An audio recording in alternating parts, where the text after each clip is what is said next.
This is the Ryder and Lisa replay. Brought to you by Southtown Hyundai. Check out the Southtown Hyundai Advantage at southtownhyundai.ca. Now it's time for something that you'll probably forget. It's things Lisa found on the internet. Hey! A New Yorker staff writer has been suspended after reportedly exposing himself during a Zoom meeting last week. I think he was doing more than that. Yes, he by was. The sound of it. Jeffrey Toobin exposed himself during a virtual conference between all of the New Yorker staff and a local radio station in New York. He wrote, "I apologize to my wife, family, friends, and coworkers." He's also CNN's chief legal analyst, and he said the entire incident was accidental. Do you think he just misheard election simulation? That's really funny. But man, that sucks. He's going to have to live with that for the rest of his life. Just kidding. Who cares? It's 2020. Reason number Get 4. over it. Reason number 400 to put tape over your camera on Honestly, your laptop. even then, I'm like, people can see me. Another story I found on the internet, a teenager faked his own kidnapping during his Zoom call in class, prompting his teacher to call the cops. She logged on and the student wasn't there. Instead, it was a man that had a black ski mask on and what looked to have been a gun. It was a serious incident, but the cops are saying it's just a case of kids being kids. Could be worse, too. Like, as far as getting caught doing something dumb on a Zoom call, his story's not even the best for our segment I know. today. But let's He's just good. be honest here. That kid's not passing. Because that poor teacher is already stressed enough as it is. I can't imagine. And then this story also involves school. A drunk bus driver took students to McDonald's so she could get some breakfast on the morning route to school. No. She told everyone on the bus, don't tell anybody. If anybody has kids, they know that that's the last thing you tell a kid, that you don't want to tell something. Especially with a generation that loves social media. Like, you know that they're posting that on their TikToks. Every time I'm like, hey, Charlie, don't tell Lisa that we got her this, I immediately hear her walk into the room. Hey, Lisa, guess what we got you? Play 107. Halloween is now 11 days away, so I guess you got to start thinking about a costume for maybe the workplace or to dress up on the Zoom call when you're pretending to work from home. Yeah. I have a suggestion that you can steal. This is if you are around other people.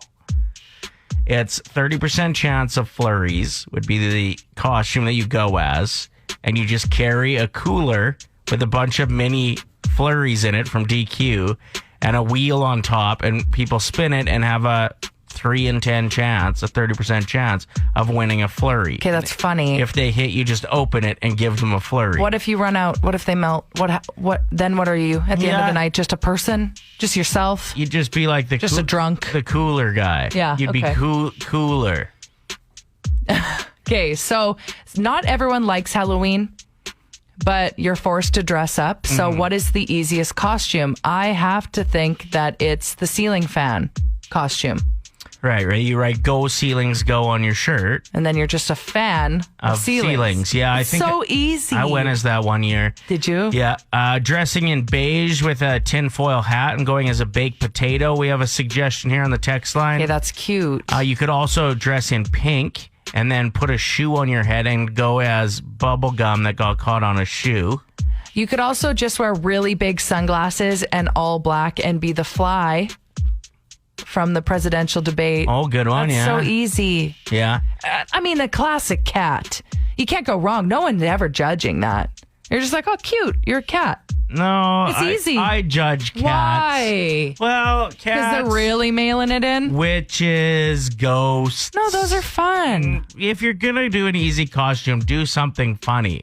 Or like intentionally go far enough in the lame factor that like That people roll their eyes. you're anti-Halloween. Like So you think when a cat rolls into the room at a party, you're just like, that person's boring? Yeah. That's what I was going to go as. Oh, really? Sorry. What I'm going as this year, do you want to know what I'm going to get you as a costume, or should I keep it as a surprise? I want to know. I'm going as the A&W guy.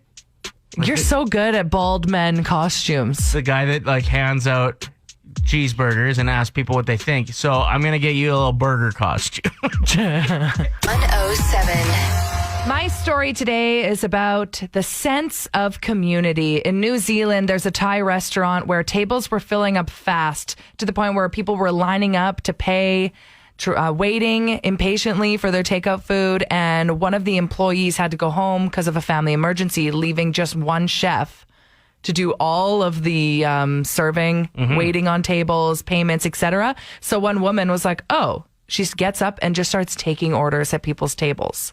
And then another person joins in. And then somebody who works at the restaurant beside them that was slower came over and helped. I mean, what a way to get tips. Imagine you're like, well, I'm not getting any tables, so I guess I'll go to the competition, make some money today. I just thought that was a really cool thing to do to bring the community together and help someone out. Tell me something good.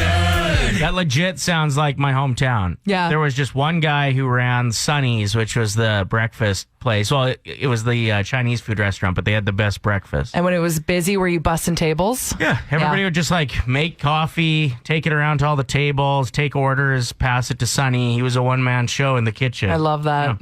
Yeah. My story is about a new robot that is going to save lots of lives and lots of homes. Earlier this week, the LA Fire Department became the first city in North America to add the firefighting robot to their ranks. It can pump out 2,500 gallons of water per minute. Oh, wow. So it's a blaster. She's 3,500 pounds. Oh. It can go through walls if it needs to, and it has a high-def video stream so that the operator can easily maneuver it through difficult conditions. And because it's fairly low, you can see a lot more than like a human would be able to in that situation. Anyway, they used it for the first time this week, and it went very well, Cool. apparently. The firefighters called it a game changer. Tell me something good. All right, we're going to play a little game. It's when Trump gets off track and doesn't stick to his script. Sometimes it goes completely nonsensical, right? Mm-hmm. Just so random what he ends up talking about sometimes when he gets lost off script.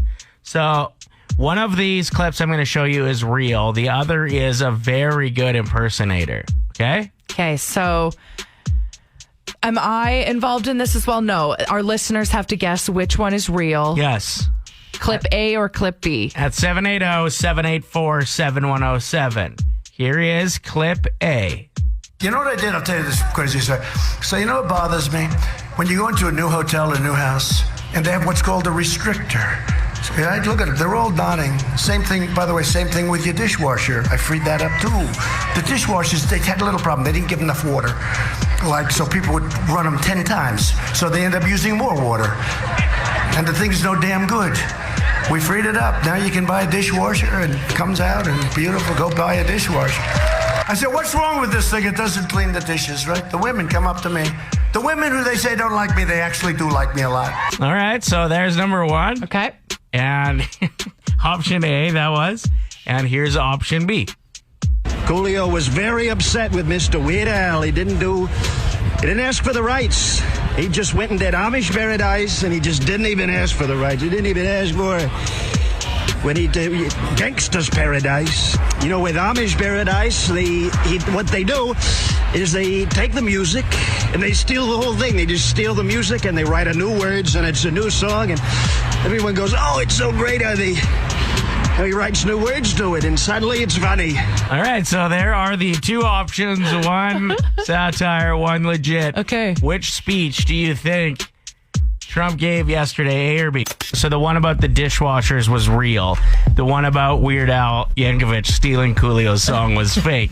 But we had a bunch of people get it wrong on the text line, which goes to show how ridiculous some of his speeches get when he goes off script. And now, here's another terrifying episode of Terror Tales.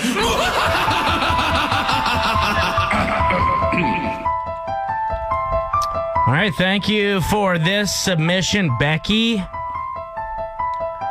She says, in university, I would go home to Lac La Biche every other weekend to work at the job I had since high school, which is a little over a 2-hour drive. I would go directly from Edmonton to Lac La Biche, and after my shift was done, I'd then go to my parents' farm.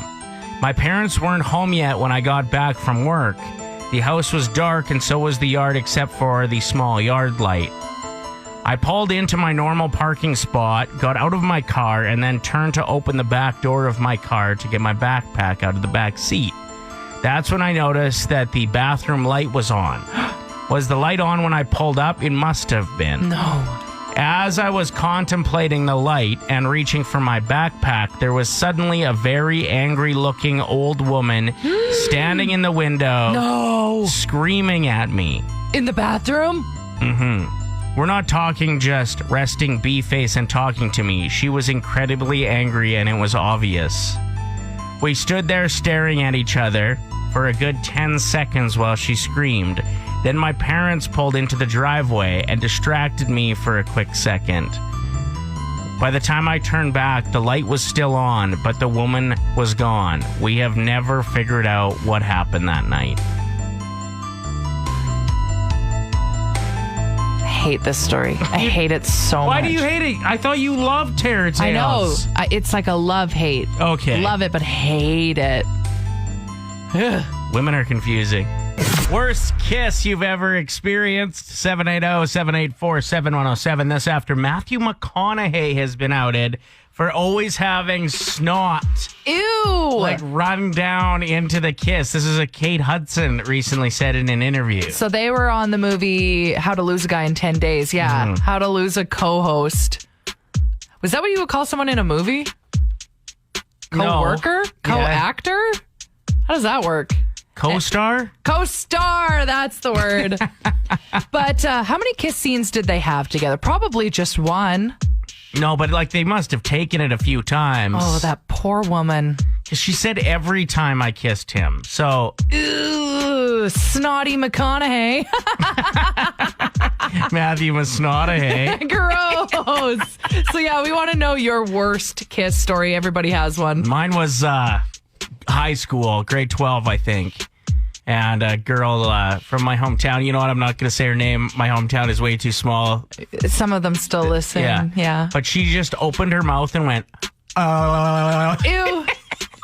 in my mouth. And I was like, what is happening right now? Killed the mood, you know? How do you learn, though?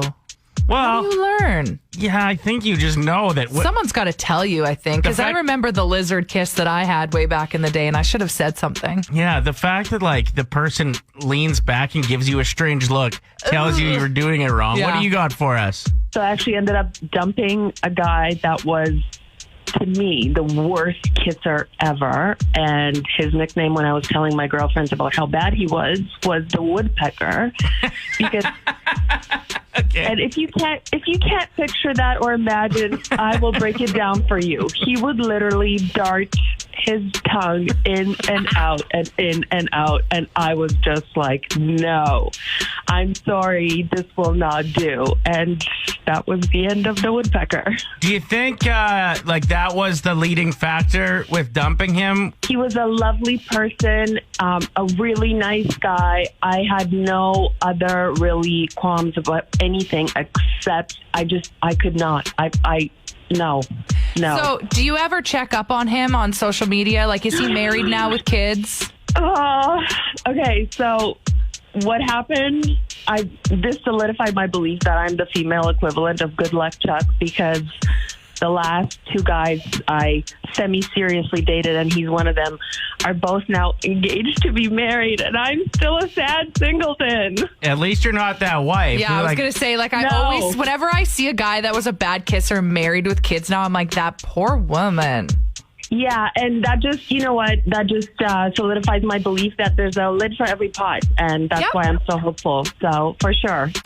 It is time for Unsung Heroes, where we give shout-outs to people, places, and things that don't get the attention they deserve. I can be your hero. Shout out to the guy in Montreal that was filmed cleaning his gutters using a hockey stick. Smart. Very Canadian. Always thought I was attracted to hockey players. Turns out it's literally just anyone holding a hockey stick. He can come clean my gutters. Shout out to people who are really good at video games in 2020 for dedicating 9 hours a day to it, apparently. Just think, with that kind of dedication, you could have been really good at being a doctor instead by now. Okay, but there are some Twitch video game people that make millions of dollars. 4 of them. Okay, yeah, true. Shout out to carving pumpkins with your kids. What a fun activity at first, but then they get bored after they draw the face. So congrats, parents. You have to carve 4 pumpkins. Are you having fun yet? At least your kid didn't lose a limb. True. Shout out to my winter jacket pockets for being the adult version of surprise bags. Never know what you're going to find in there. What did you find this year? Oh, Anything? lots of stuff. Cool. Snacks and lighters. Shout out to people who make just one grilled cheese sandwich. Like, we know there's another one. It's just not in the picture. You can't just make one. That's not normal. Shout out to not needing to drop any money on scarves or neck warmers this year because of my sweet mask. What's your mask? It covers my face, so I don't need a neck warmer or a scarf. I thought maybe you were using a balaclava as your mask. Sure, why not? Smart move. Shout out to the World Series that starts tonight and all those guys hopefully getting to third base. Also, shout out to The Bachelorette that also starts tonight for the same reason. It started last week. Come on, you're hosting it. You hosted it last week. No. I meant to say the World Series starts tonight, but The Bachelorette is also on tonight. Oh, gotcha. Sorry. Okay, I just didn't want people on the text line correcting you, so I did instead. I'll be at MKT tonight, 6 p.m. Come on down, watch The Bachelorette with me. Enter to win a night in Banff. I'm going to be there as well. Fairmont. Watching the baseball game on the smaller screens below. $6 glasses of wine. You better come. And finally, shout out to girls sending guys pictures of the perfect ring they want. And it only being $16,000 more than the $1,000 he planned to spend. That's true. Yeah, the dream rings that get sent out, it's like, cool. I need a knockoff version of that one. Have to sell my car. So, a 15-year-old from Sherwood Park just landed a huge role in what is likely to be one of 2021's biggest blockbuster movies. Yeah, Paw Patrol the movie. 15-year-old Will Brisbane has known for months that he's going to be doing voiceover work because they've set up a shop here in Edmonton for him to record his scenes. With COVID, obviously they held off with production and him flying somewhere to record elsewhere. But yeah, that's so cool. They haven't announced which character he's going to portray. Well, and it was even like in secret while he was recording. So this is fun. Him talking about it a little bit from Global News, and his voice is incredible. Yeah. It was just a super unique experience I'd never done voiceover and with all the COVID. But it was fun. Like I've said, I would do it again in a heartbeat. Doesn't he sound I like... love him. Yeah. So not only is he going to be one of the voices, but Kim Kardashian is in this as a voiceover, Jimmy Kimmel, Dax Shepard, Tyler Perry, and more. So what a fantastic experience for a local boy. So big ups to Will. Apparently his little brother is a big fan of the show, and when asked about it, he just said, "Do I get to meet Kim Kardashian?" Oh, that's so cute. Ryder and Lisa. Brought to you by Southtown Hyundai. Play 107.